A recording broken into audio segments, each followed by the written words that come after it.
হরে কৃষ্ণ। রাধে রাধে বন্ধুরা, সবাই কেমন আছো? আশা করছি ভালো আছো। আমিও গোবিন্দের কৃপায় ভালোই আছি।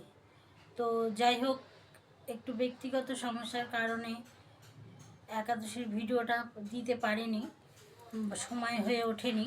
তো যাই হোক, তো আজকে তো প্রতিদিনই একাদশী, তো আমারও একাদশীর মাহাত্ম্যটা আজ পড়া হয়নি।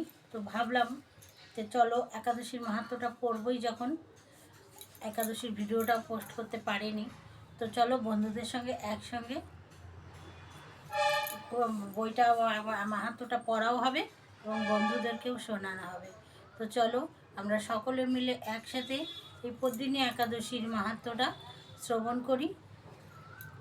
তো পদ্মিনী একাদশী স্মার্তগণ পুরুষোত্তম মাস বা অধিক মাসকে মলমাস বলে এই মাসে সমস্ত শুভকর্ম পরিত্যাগ করে থাকেন, কিন্তু ভগবান শ্রীকৃষ্ণ এই মাসকে পারমার্থিক মঙ্গলের জন্য অন্য সকল মাস থেকে সর্বশ্রেষ্ঠ বলে নির্ণয় করেছেন। তিনি নিজের নামানুসারে এই মাসের নাম পুরুষোত্তম মাস রেখেছেন। এই মাস কিন্তু আর মল মাস নয়, এই মাসটা হচ্ছে পুরুষোত্তম মাস। তো যুধিষ্ঠির বললেন, এরকম একটা ভিডিও আমি আগেই পোস্ট করেছি, তোমরা চাইলে দেখে নিতে পারো আমার চ্যানেলে গিয়ে। তো যুধিষ্ঠির বললেন, হে জনার্দন, আমি বহু ধর্ম ও ব্রতের কথা শুনেছি। এখন পুরুষোত্তম মাসের সর্বপাপ বিনাশিনী ও পূর্ণ প্রদায়িনী শুক্লপক্ষিয়া পদ্মিনী একাদশীর কথা আমার কাছে বর্ণনা করুন, যা শ্রবণ করলে পরম পদ প্রাপ্ত হওয়া যায়। ভগবান শ্রীকৃষ্ণ বললেন, দশমীর দিন থেকে এই ব্রতের শুরু হয়। বসো বাবা, মাহাত্ম্যটা শ্রবণ করো। কাঁসার পাত্রে ভোজন, মুসুরির ডাল, ছোলা, শাক ও অপরের অন্ন ও আমিষ দশমীর দিন বর্জন করতে হয়। পরের দিন পাতকৃত্যের পর সুগন্ধি ধূপ দীপ চন্দন দিয়ে ভগবানের পূজা করতে হয়। রাত্রিতে জাগ্রত থেকে ভগবানের নাম গুণকীর্তন করতে হয়। এখন এই ব্রতের একটি ইতিহাস আপনার মনোরঞ্জনের জন্য বলছি। পূর্বে পুলস্ত্য মুনি দেবর্ষি নারদকে এই ইতিহাস বর্ণনা করেছিলেন।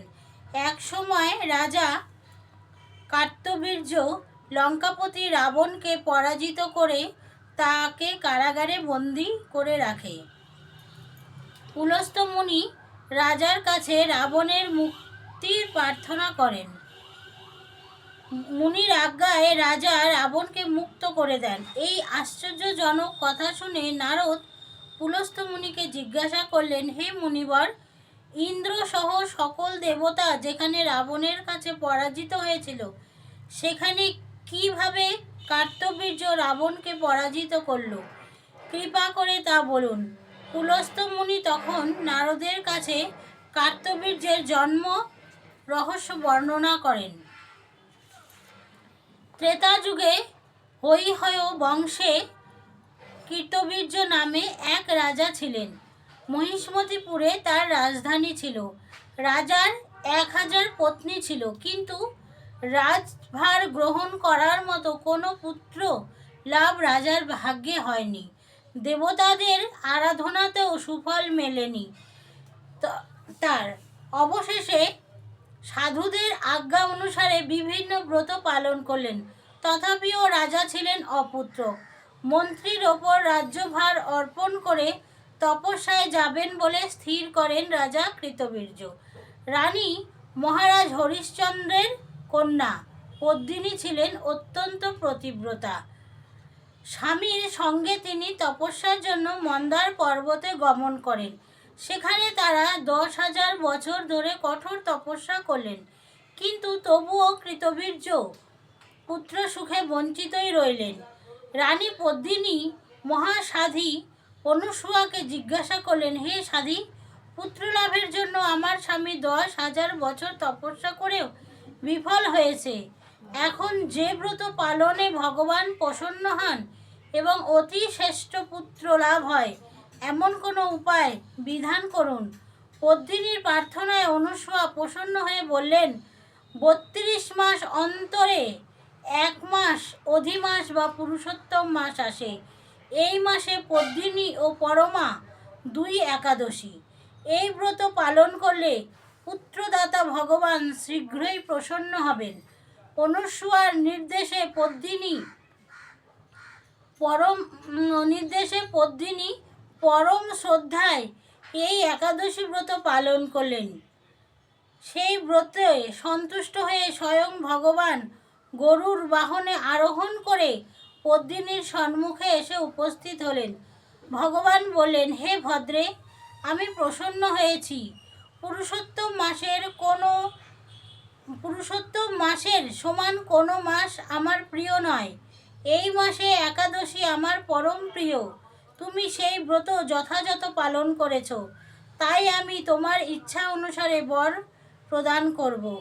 ভগবানের স্তব করে রানী বললেন, হে ভগবান, আমার স্বামীকে আপনি বরদান করুন।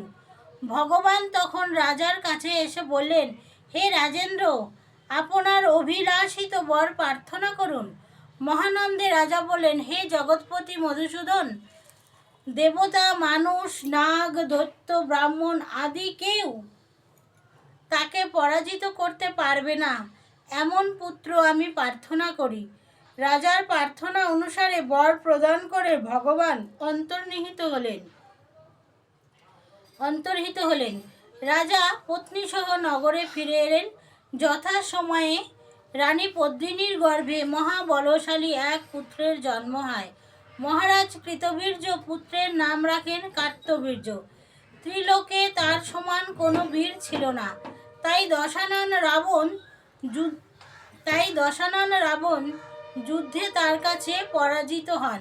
শ্রীকৃষ্ণ বললেন, হে মহারাজ, এই ব্রত যিনি পালন করবেন তিনি ভগবান শ্রীহরি শ্রী পাদপদ্মে অহেতুকী ভক্তি লাভ করবেন। শ্রীকৃষ্ণের উপদেশে ধর্মরাজ সপরিবারে এই একাদশী ব্রত পালন করেন। যিনি এই ব্রত মাহাত্ম্য পাঠ ও শ্রবণ করেন তিনি বহু পুণ্য লাভ করে থাকেন। তো বন্ধুরা, এই ছিল পদ্মিনী একাদশীর মাহাত্ম্য। সকলে নিষ্ঠাভরে পদ্মিনী একাদশী ব্রত মাহাত্ম্য